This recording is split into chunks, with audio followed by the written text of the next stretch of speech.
I'm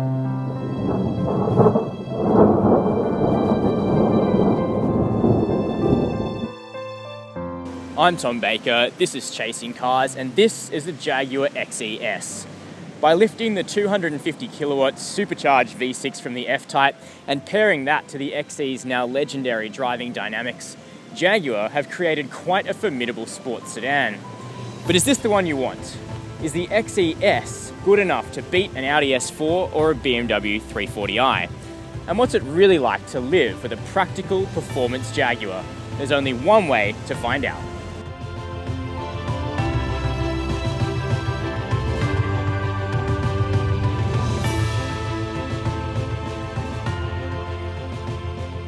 Plenty of people in a Jaguar showroom who are looking at something like a base F-Type will cast their eye across the room, have a look at this XES and think, yeah, a four-door probably would make more sense.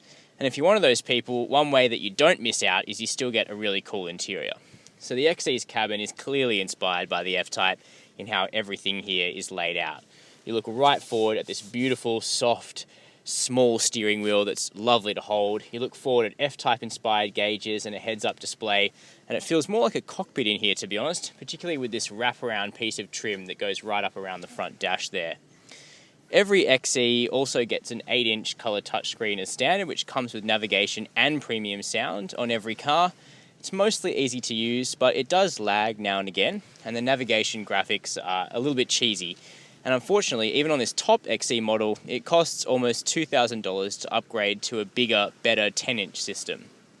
But one way that the XE really reminds you that it's more like a sports car than most of its rivals is in this proper low-slung driving position. It's like sitting in a Porsche, so you're really low to start with, and your legs are stretched right out in front of you. It's comfortable, and the seats in this XES, which are the optional $2,500 full leather set, are really supportive over long distances. I just wish Jaguar would smarten up some of the harsher surfaces in the cabin, like this scratchy plastic down here where your leg rests. Straight up, the Jaguar XE's back seat is not as big as many of its rivals, but simply the fact that it's here is an advantage if you're considering a two-door like the Jaguar F-Type. Simply having a back seat is better than not having one at all. And you can see for me here at 6'0", my headroom is just okay, and I am sitting pretty much right up behind myself here without all that much room. But if you've got smaller kids, then they'll be absolutely fine. And they've got a armrest that comes down between the seats and some cup holders, power port to charge a phone, and rear air vents, so that's good. Another clear benefit of buying a performance car like the Jaguar XE S with its 4 doors is that you get a proper size boot as well. Now this one's got the outrageous $1,000 optional powered tailgate. You probably don't need that. Once that's open, you'll find that with 450 litres of space, there's definitely enough room in there for a couple of larger suitcases or plenty of softer canvas bags for a weekend away with this car. The Jaguar XE was designed mostly as a 4-cylinder car, and when I drove the fastest of the turbo petrol 4s, the 25T, I said that car was the best handling in the class, better even than the BMW 3 Series. Now, while all XEs are similar, there are obviously going to be some big differences that crop up when you swap out the 4-cylinder and you shove a supercharged V6 under the bonnet. The first of those big differences is obviously pace. The XES is fast. Not alarmingly fast, it never gets ahead of you, but the baby Jag is pretty rapid when you strap it to 250 kilowatts and 450 newton meters of supercharged V6 grunt. 5 seconds to 100, that's doable in the dry, although you can have a bit of trouble getting traction to the rear wheels, which tend to get overwhelmed by all that power quite easily. And when the XE25T can be described as swift, the XES is much faster. Because it's supercharged, not turbocharged, there's no lag in the way the power is delivered, and it also sounds pretty good when you're on it. But the exhaust note is a bit quiet and a bit too polite at slower speeds. It's worth noting that this car is not a competitor to the AMG C63. There might be an XER with a V8 coming next year, but it's probably not worth holding your breath because for the most part, the V6 is balanced. I say for the most part because the V6 is heavy.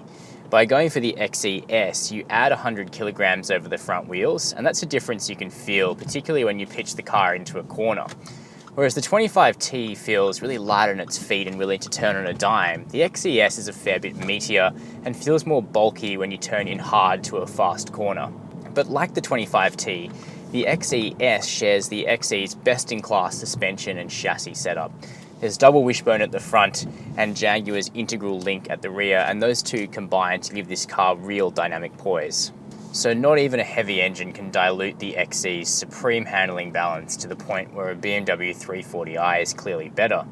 This is still a small, tight, deliciously balanced rear-wheel drive performance sedan with real flair and character.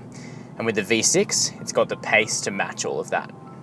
Like its four-cylinder siblings, the Jaguar XE S is something very special.